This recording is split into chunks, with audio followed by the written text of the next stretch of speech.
ami internetu Seneweb TV saa su ne mbégte ca waxtu lay àndal di feggoog yéen ci xibaaru bés bi dalati leen jàmm ca diwaanu Rebeuss la ñu koy dooree benn détenu bu ñu transféré pavillon spécial bu hôpital Aristide Le Dantec ngir la mu ndak tawat di Papa Amadou Seck amuñu ne si force spéciale gi la bokk moo ca daal di prox ndoll ngir daw rek daal di rëcc na mes na mbir ma lépp tëddee dinañ leen ko xamal ca na mu gën a yaatoo lu bees daal dinay am ci mbirum Idrissa Goudiaby di taximan bi nga xamante ne moo ñàkk bakkanam ca diwaanu Ziguinchor ci manifestation bi Yewwi Askan Wi organisé woon fukki fan ak juróom-ñaar ci weeru juin doxalinu nag procureur daal dinay merloo avocat wu famille yu victime bi di maître Amadou Diallo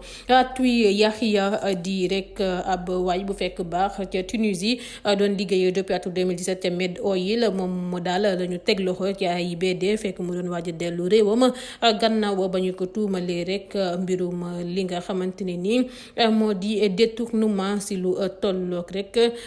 koppar gu takku lool di téeméeri million ci suñuy koppar te boobu li entreprise mu doon liggéeyee. danañu wax nag si yu garaaw ya ñu xamle ci ñeenti plainte ya nga xamante ne ni Ousmane Sonko daal dina koy porté état bu Sénégal gannaaw rek ba njiital Pastef bi daal di persister ca kàddu ya mu yëkki ne Casamance ak Casamance yi dañu leen discriminer si bésu ba tabaski bi lañ ci am ci xibaar yëpp dinañ leen ko daal di baaxee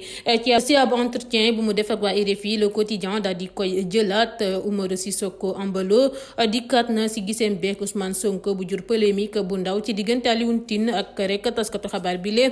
di Madiambal Diagne la mu ca xam ne yëpp dinañ leen ko dal di jottali. danañu àddu ci présidentielle bu atum 2024 bi Khalifa Sall daal dinay biral plan wu Yewwi Askan Wi la mu ca xam le moom moomee ancien maire Dakar wi lépp dinañ leen ko xamal ca na mu gën a yaatoo ak nag la nga xamante ne nii annulé nañu seen meeting ubbite ba campagne bi yëpp Aminata Touré bopp liste nationale Benno Bokk Yaakaar ak ñamu àndal xalifa général des Mourides dalal na leen démb si altine ji naka noonu Sëñ Muntaxa daal dinay feddali rek këllore gi nga xamante ne nii daal dina koy sekk ak njiitu réew mi Macky Sall loolu yëpp bu yembee dañ si toftal xibaaru tàggat yaram bu ñu koy ndar keppe ak mbirum Idrissa Gana Gueye ak transfert am bi xibaar yi cooy daal di tukkee mbokk yi li la moo ci gën a fës si lu ñeel wàllum tënk bu ngeen taaxirloo nees tuut gannaaw baax bi ma feggoowaat ak yéen ci yàttal wi mu nga nuyu naa leen bu baax a baax yéen ñu ngi teewlu waxtu wi temb ci Seneweb TV na ma leen ko diggee woon rek laa koy dal di defee ca diwaanu Rebeuss laa koy dooree benn détenu bu ñu transféré pavillon spécial bu hôpital Aristide Le Dantec ngir lu mu tawat di Pape Mamadou Seck moo dal di prox ndoolu ci li ni mel ngir dal di daw administration pénitentiaire ba nag moo yëgle dawam boobee guddi bu juróom-ñeenti fan jàpp fukki fan ci weeru sulet atum 2022 bi la ñu nekk si ab communiqué bu ñu biral waaju ji nag ñoo ngi rek ko doon topp traitement wam ba muy def ci rek la muy woyaale di ab pathologie sévère depuis benn fan ci weeru sulet naka noonu nag Pape Mamadou Seck moomee ñoo ngi koy wër ngir daal di koy tegaat loxo ba tey ci mbirum Pape Mamadou Seck moomee ñu ne nag ci force spéciale gi daal la dal di bokk moom moomee nag ñoo ngi ko placé woon sous mandat de dépôt depuis ñaar fukki fan ak juróom-ñeent ci weeru juin atum 2022 moom nag mi ngi bokk ci groupe boobee ñu dippee force spéciale fukki fan ak juróom-ñaar ci weeru juin lañu ko tegoon loxo ca ba ñuy amal manifestation coalition Yewwi Askan Wi militant politique la nag ci biir Pastef ca diwaanu Daaru Muxti bu yàggul dara ñamu bokkal parti ñoo ngi doon sàkku ngir ñu bàyyi ko ndaxte dafa amee insuffisance rénale docteur Cheikhouna Bey di coordonnateur départemental bu Pastef ca Kébémer xamle woon na sax situation wam ca diwaanu RFM ci fàttali ay membre groupe boobee ñu dippee force spéciale ñoo ngi leen di toppee complot contre l'autorité de l'État, association de malfaiteurs en rapport avec une entreprise terroriste yàkkate moomeelu ba état ak yi ni mel ñoom nag dañu leen tuumal ni dañoo bëggoon a daal porox ndool ci manifestation Yewwi Askan wu ñu tere woon àjjuma fukki fan ak juróom-ñaar ci weeru juin ngir def jëyee file ci Ndakaaru lan mooy statut légalu François Mancabou ab laaj bu ñu samp la ñu teg ko loxo moom ak ñeneen ñañu jàpp ci force ñañu jàpp ne ci force spéciale gi la ñu bokk moom moomee inculpé wuñu ko rawatina placé ko sous mandat de dépôt comme ñeneen ñaan hôpital principal la ñu ko hospitalisé gannaaw ba mu amee gaañu ci garde à vue am ba ngir njiital Amnesty International nag Amadou Diallo maître Amadou Diallo François Mancabou am libre la si noonu la xamle ci les Échos ne nag xamuñu situation légale François Mancabou ngir lu tax daal mu dépassé durée légale garde à vue am bi ci wàllum crime terrorisme bu ñu koy toppee gannaaw loolee avocat bu famille yu mise en cause bi saisir daal dinay yokk ci ay kàddoom ne dossier bi jébbal nañu ko àttekatu instruction ngu ñaareelu cabinet bi waaye inculpé wu ko placé wu ko it sous mandat de dépôt ba tax kon mënuñoo jàpp ne mi ngi ci ay loxo kilifa yu yor wàllum yoon ci suñu réew mi leen di Sénégal. Lu bees daal dinay am ci mbirum Idriss Goudiaby di taximan bu ñàkk bakkanam ca diwaanu Ziguinchor ci manifestation bu Yewwi Askan Wi organisé woon fukki fan ak juróom-ñaar ci weeru juin doxalinu procureur nag daal dinay merloo avocat wu famille yu victime ba di maître Amadou Diallo. Autopsie bu ñu daal di def si néewub Idriss Goudiaby bi daa firndeel ni daal ngànnaay lu ñaaw la ñu daal di koy dóor moo sabab génn àddunaam di la nga xamante ne ni famille ba nanguwuñu ko dégg tax daal ñu wut benn médecin légiste daal bu pare woon ngir dem Ziguinchor ngir saytuwaat mbir mi waaye procureur da leen daal di freiné bu ñu sukkandikoo ci les échos daal di tànn rek jagleel ab bataaxal président de l'ordre des médecins ngir daal sàkku si ñoom ñu tànn médecin ba nga xamante ne nii day neutre indépendant te am compétence yu war li ni mel nag moo merloo avocat wu famille yu Idrissa Goudiaby bi tax daal mu samp ab laaj ne ba xam ndax procureur médecin bu ko famille bi proposé amul critères yooyu yëpp naka noonu ne la daal di contre-attaqué ne daal xaatim na moom it ab bataaxal bu mu jagleel njiital ordre des médecins ngir daal sàkku ñu recommandé leen médecin boobee famille bi proposé bu am critères ya nga xamante ne nii comme nu ko procureur sàkkoo la ilaa bu dee am na yooyu les critères. Atuy Yaxya Tunisie la fekk mbaax doon liggéey depuis atum 2017 ca Med Oil moom moomee moo yoroon wàllum jox ndigalu virement salaire yi liggéeykat ya ci rek compte bu entreprise ba domicilié ca CBAO ñu tuumal ko ne dafa détourné téeméeri million ci suñuy koppar ci entreprise boobee mu doon liggéeyee. Atuy ñoo ngi ko tegee loxo ca AIBD fekk mu doon waaj jël roplaan ngir dem réewam di Tunisie jamono ji nag moo ngi ñu placé sous mandat de dépôt depuis àjjuma bi ñu génn bu ñu sukkandikoo ci observateur bu biral xibaar bi Atuy Yaxya directrice générale adjointe Med Oil di Mampenda Sow moo ko porté plainte. ba tey ngeen di teewlu xibaaru bés bi file ci Seneweb ma àddu si yu graaw ya ñuy xamle ci ñeenti plainte yu Ousmane Sonko porté état bu Sénégal ci tabaski bi njiital Pastef bi daal dinay persister ci kàddu yam mu dal di yëkki ne Casamance ak Casamance yi dañu leen discriminer bu ñu sukkandikoo ci le quotidien kàddu yooyu jumtukaay la ngir daal avancé loo ab plainte bu mu daal di déposé ci cour pénal international jëmale ci état bu Sénégal. Plainte bi mi ngi am fukki fan ak juróom-ñaar ci weeru juin bésu manifestation Yewwi Askan bu ñu tere woon bés boobee ñoo ngi filmé Ousmane Sonko takk derrière tey ko ca këram ca ba mu rek doon bëgg a demee ajjuma joojee julli ji ca jumaa ja Madiambal Diagne nag nee na li ni mel daal mise en scène képp la woon laata li ni mel sax bu ñu sukkandikoo ci même source bi Ousmane Sonko déposé woon na ñetti plainte ca CPI benn bi di si lu rek xewoon weeru mars atum 2021 te ñu fàttali lu ëpp fukki ndaw di plainte bu CPI annulé ndaxte ay autorité légitime état bu Sénégal nee nañu daal am nañu droit assurer maintien wu ordre bi. Beneen plainte bi ngir rek jéem a jël bakkanam bu weesoo nag ay vidéo yu ñu gis ñañu ne ay nervi lañu ñuy tirer civil yi nee nañu Sonko indiwaatul beneen firndeel ci li ni mel tax ñu classé ti boobule mbir sans suite ñeenti fan ci weeru février Sonko porté waat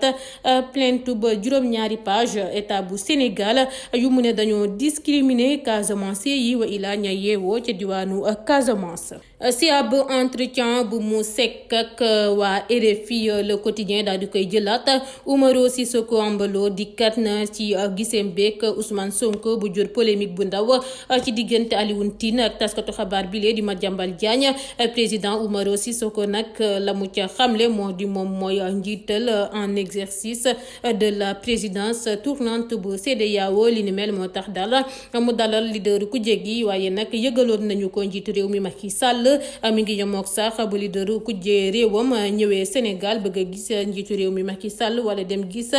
beneen chef d'état wu rek sous-région bi dina am accord am noonu lay doxee ci relation internationale yi même ca diwaanu Europe mu xamle ko te yaakaar na ni gis nañu lu xew ca diwaanu Brésil ci diggante président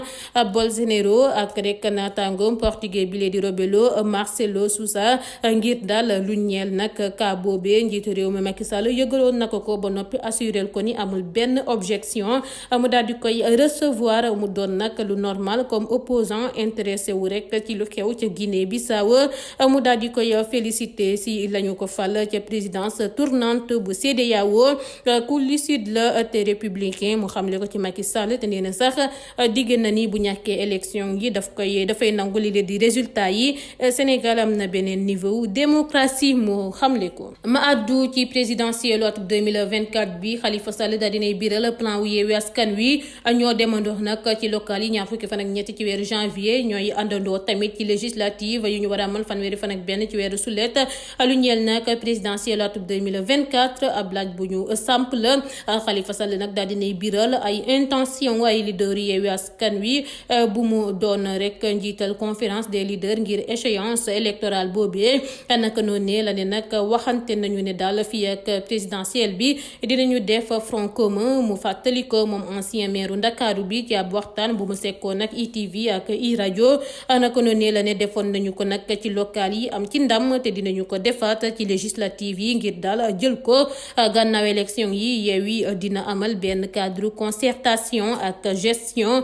ku bëgg a doon candidat mën nga dem te nag ci second tour yi ku gën a placé la ñëpp di soutenir mu xamle ko ba tey moom Khalifa Sall. ba tey rek si lu Khalifa Sall xamle ca diwaanu ITV waaye bile yoon ci meeru Ndakaaru bu bees bile di Barthélémy Diaz la mu njëkk a xamle nag moo di ci boppam lay identifier ki le di Barthélémy Diaz gannaaw loolee mu daal di si yokku ne xam ngeen ni maa gën a turbulent ki le di Barth te xam ngeen ni Barth du def lu ma def nit nag day màgg naka noonee mu ne nag heure Barth la bu dóoree mu tàccul ko bu xeexee it mu tàccul ko ndaxte bu ñu ko provoqué kenn du wax dara. lu ne lañu koy tuumal misère loo nañu ko lu dul xaaj du jeex waaye dafa resté debout digne Khalifa Sall daa jàpp ni nag Ousmane Sonko même martyr yu Barthélémy Dias di subir lay subir tax mu ne nag dinañu leen soutenir ngir intérêt réew mi yëpp mu diggee ko moom leader Yewwi Askan Wi. leneen ak lañu annulé yëpp seen meeting ubbite ba campagne bi Aminata Touré di bopp liste nationale Benno Bokk Yaakaar ak ñamu àndal daal dinañuy rek dem ca Touba général des Mourides daal dina leen fay dalal sax ni ki démb ci altine ji Serigne Mountakha nag daal dinay porox ndoolu ca seen visite boobee ngir féddali relation fraternité mbek ki lee di njiitu réew mi Macky Sall naka noonu la xam leen ni daal affection bu mu am ci njiitu réew mi mënula dakk te day gën di yokku bés bu yàlla sàkk te dafa mësa rek jëbbal njiitu réew mi Xaadimu Rasul ba mu ca noppee xalifa général Mouride yi daal dinay woo classe politique bi ngir daal ñu saxal jàmm ci suñu réew mi lee di Sénégal. ca Medinatul Salaam lay jubali àddu si nu soxna Aïda Diallo amalee tabaski ren gile mbooloo gu takku lool nag bokk ci góor jigéen mag ak ndaw ñoo ko dalal moom soxna Aïda ak ay xasida julli nag ci dal ak yar lañu nemmeeku di beer ca diwaanu Medinatul Salaam Serigne Saliou Sall moo jiite woon julli ga ca ba ñuy nag waare imam bi daal dinay àddu si xaajaloo bu am ci société bi rawatina yenn këru diine yi naka noonu la ne nag si biir famille yu diine yi ñenn ñi ci xaajaloo la ñu existé bu ñu sukkandikoo ci xibaar ba nga xamante ne ñu ngi ko biral ci seneweb.com ay doomu àddama nag dañuy nekk nee nañu di xaajale kilifa diine yeeg seeni taalibe calomnie yi tamit dañu koy déplorer ci këru diine yi bu ñu sukkandikoo ci imam bu jeexalee waareem boobee ci fàttali taalibe yi rek sunna ba tabaski ci fàttali ci tabaski ren gile soxna Batoor ak soxna Adja jox nañu ay xar yu bëri lool soxna Aïda Diallo ak ay taalibeem soxna Aïda jox na lu ëpp ay junne gàtt ay kilifa diine rawatina ña ko yelloo ba tey bu ñu sukkandikoo ci xibaar bu seneweb.com daal di biral noonu laay xuusee ci xibaaru tàggat yaram bu ma koy ndar keppee directeur sportif bu bees Paris Saint-Germain bi daal dinay élaborer liste ba joueur yu mën a demee rek ci beneen club ci fenêtre transfert yi lee milieu terrain sénégalais bi lee di Idrissa Gana Gueye ak naataangoom bi lee di Alioune Abdou Diallo daal dinañu cay bokk bu dee nag sollicité wuñu nag défenseur gaucher bi ngir lu ñeel Idrissa Gana Gueye moom mbir mi mën na décanté wu si bu gaaw loola site bu spécialisé wu ci wàllum transfert foot mercato xamle na ni ñoo ngi amal ay discussion ci diggante club bu capitale française bi ak formation turque Galatasaray bi club bi nag jot na def offre 5 millions euros yu direction parisienne bi daal di rejeté ndax nee nañu dafa tuuti waaye nag mën nañoo jàpp ne ñaari parti yooyu mën nañoo déggoo si bu yàggul dara ndaxte jàpp nañu sax ci talaata amalay tey jilee fukki fan ak ñaar ci weeru sulet ab ndaje si diggante dirigeant yi ngir daal sele avenir u sénégalais bile